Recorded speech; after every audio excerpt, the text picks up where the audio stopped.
let's talk about that podcast thing. So sure. So for those that haven't seen it, Savan, somewhat controversial guy in the CrossFit space, right? Likes to talk a lot of shit. Some people like him, some people don't like him. And he does this kind of quick news thing, and he brings a couple people on and kind of talks about the news of the day. And this quick piece he did was he'd heard about the assault piece. And so he pulls up the website and is like, who the fuck are these guys? And he basically said, like, everything you guys are doing, like, well, CrossFit's already doing that, which I think he's half tongue in cheek. This company now owns Assault Bike. It owns something called Electric. It's the premier action sports and training brand. No, that's CrossFit.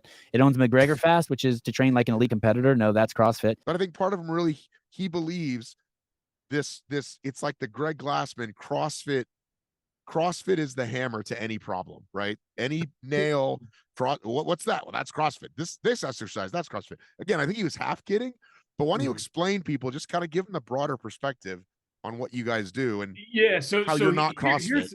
Here's FitLab in a nutshell, just to kind of like clarify if you've watched that podcast or just like kind of don't really understand what FitLab is. So it definitely, like, there is a shift within fitness, and certainly like all you got to do is like look towards the other avenues of fitness that we all know about, right? Like look at Iron Man, right? Like what did Iron Man do? Like they sold out to Wanda Sports, and then who owns HYROX in front. Like, I mean, the idea of look at CrossFit. I mean, it's owned by a board of individuals that are like, manage that property.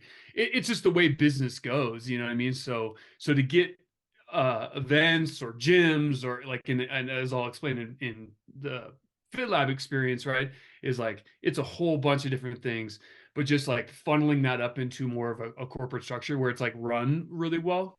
I mean, you see this across the board, where events become from mom and pop running events or fitness events or whatever, and then they just get like either they grow out of where they want to go or they want to grow, and so they get acquired and that type of thing. It's just the nature of business. But FitLab. So again, FitLab is, and this is like the best analogy that the CEO has ever given to me. It's like we have this consumer nowadays, right? And by consumer, I mean like all of us, everyone that watches your podcast, everyone that goes to these OCR and hybrid events, whatever it is, we are that consumer, right? We are devoting our life to health and fitness. We are like very in tune with all the brands that are associated with health and fitness. And that is where the bulk of our, what is quite sadly, right? The little bit of our disposable income that we can, devote to extracurricular activities, that's where it's going, right? And so FitLab is basically doing that. And here's the analogy is that with the different trends and all the different ways that people are trying to get into this. And, I've seen this firsthand, right? Like, I was in the CrossFit space like very, very early on. Then I went to Tough Mudder. My eyes were just like, whoa, blown when I like came over to the millions of people that I like didn't even know existed, right? That are trying to get into fitness. They found Tough Mudder or whatever, as they found Spartan, and they found, all Savage Race or whatever they did to get in the door. FitLab is basically doing that, right? We're providing this house, or we've built this house with many doors. And so those doors lead all to a lifestyle or kind of I guess, a pathway towards your health and fitness journey, whatever that might be. So breaking it down, some of those doors at FitLab are gym doors, right? Which we know that most people, when they transition from either running in a park or doing workouts at home or whatever, they go and they want to find community, like-minded individuals. Well, FitLab has a host of different gyms that we are, now building and will soon be scaling, right? One of them is this one right here, Racked, a weightlifting concept. We have Sanctuary Fitness. We are the sole owners and operators of the Nike Training Studios. That's running and training, and soon to be, as I've heard through the grapevine, soon to be maybe a strength concept as well. So the gyms are where we start the individuals at. Let me step back further. Products, right? Like, so the products that they buy, the dumbbells, the assault runners, whatever they have in their garage. So we want to allow or in the case of RPM, jump ropes and training equipment and apparel, whatever that is. So there's products down here, there's gyms right here. moving them into digital spaces, right? There's a Fit Plan, Freeletics, Yoga Vita that, FitLab acquired and is building an entire portfolio of digital products as well. And now, if your listeners have not totally tuned out or like gotten lost here, again, we're looking at the journey of the consumer, and then my job, right, obviously, is to kind of coalesce all that passion and bring it to the event space. And in the event space, we're looking at, obviously Ragnar is a massive property, 20-year-old brand, and then XPT, which is Laird and Gabby's extreme performance training. It's, contrast therapy, breath work, movement, that type of thing. So, which will be, that's the next move after Ragnar's kind of like settled and moving in the trajectory that we want it to go into, is scaling the XPT events, because those are really popular right now as people are like looking for, breath and community and basic sauna cold plunge, that type of thing. What about this indoor hybrid event space? Does Assault want to make their own? Because that's kind of what I've always thought might be coming down the pike.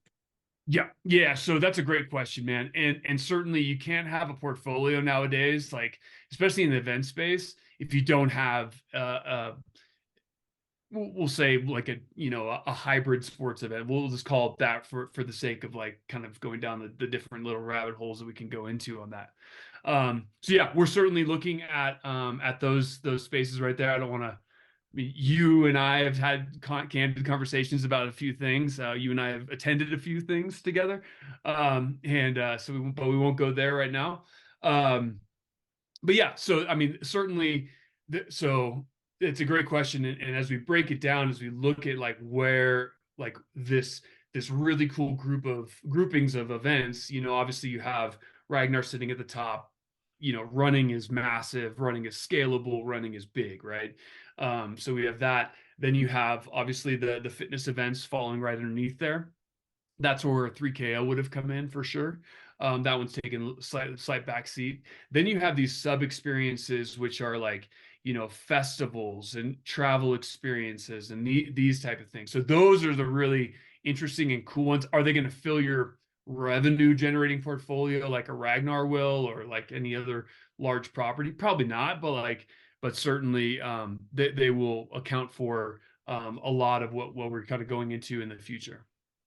I mean, all I know is I have alerts set up, and every other day,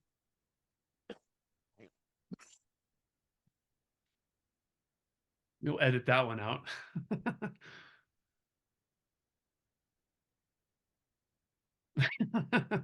Come on, old man.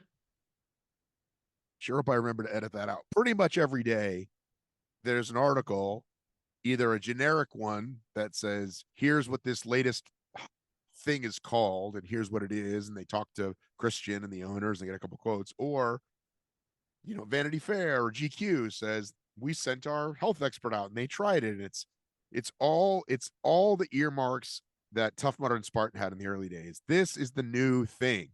And much like those events, they were popping up in every country. However, this scale feels even faster. This scale, like, I don't know how many countries they're in already, but I can tell you that they've already done, finisher numbers more than they did last year. And everywhere I look, it's like Germany, Spain, Middle East, Far East, it just everywhere. So you and I've been saying off record, and I've been talking anybody that I talk to, I'm like, anybody who's watching this there's money out there. HYROX could be the only one, but I feel like there's definitely more coming. Oh, absolutely, man. And that's just, I mean, what you just did right there was you pointed to like the growth that we've seen. And again, we have to reference this as a point in time, but this post-COVID era, I know it's like the clutch term of our, latest past couple of years, but this post-COVID, like, fitness is now a household thing, and fitness and wellness, this category, is now a household thing, not just in the US. I mean, look at the explosiveness that it's had in the UK, right? In the EU, Scandinavian countries. They sell out HYROX in like 20 minutes. Yeah, no, exactly. And in the UK. Or in Scotland. Dude, bro, Scotland, watch out. I mean, I know my Scottish people that are probably watching, maybe like two of them that'll watch this.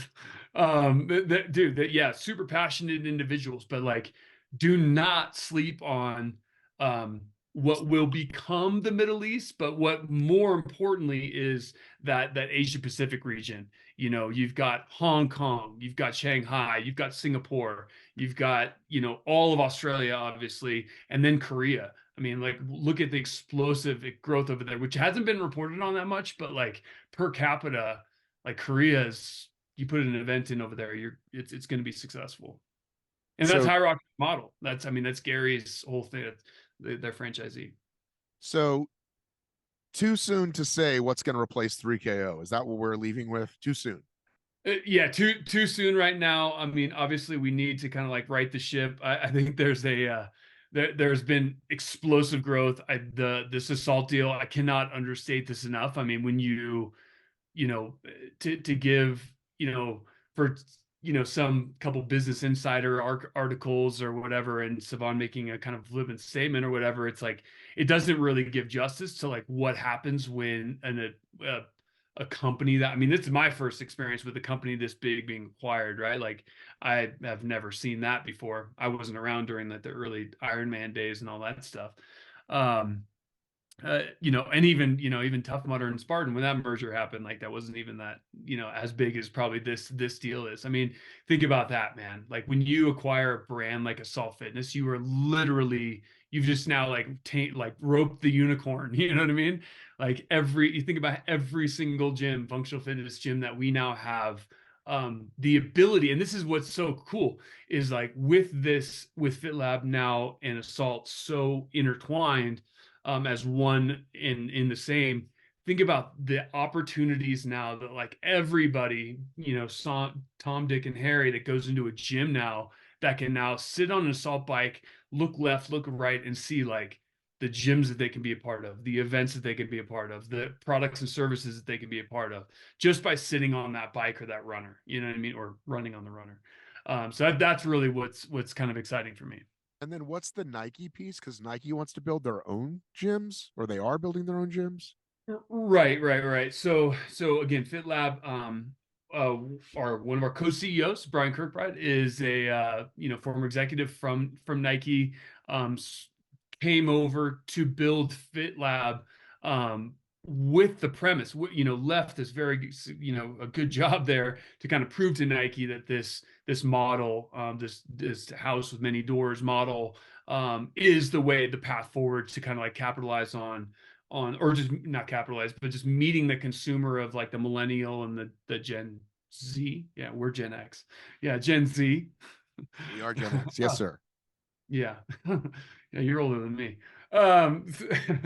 You know, meet them where they are. And so that's what's happened is now, you know, and this has been, you know, highly publicized across a lot of business journals, which is like, you know, how much Nike has, you know, invested in the success of these Nike training studios. And yeah, FitLab is crushing it. I mean, think about this, like, and to all of you gym owners out there, this is a fun stat to have, right? So when I got into the gym franchise business, right, like we looked around the space, and you look at other gym franchises, they weren't, you know, they would sign on all these franchisees, and you couldn't open a studio though until you had like, you know, 200 to 350 pre-sale, right? The first Nike training studio, this is the power of the swoosh, right? The first Nike training studio in Newport, and continuing on to Santa Monica and West Hollywood. I mean, these are folks, these are studios that are opening with over 900 pre-sale members. I mean, if that doesn't say something about the power of pushing people that normally just like, you know, just see Nike, interact with it, buy the products, whatever, and now like they have a home where they can come and do fitness, and they have events that they can do outside of that. I mean, like, this is opening up a massive new thing. And for, again, this is why when you hear flippant comments about like, you know, oh, who's this guys or whatever, like we're accomplishing more, like, you know, we're going to give new people new goals, like, and that's what's really exciting. Is like, tens and hundreds of thousands of people across this country will have opportunities unlike there were, 10 over 10 years ago,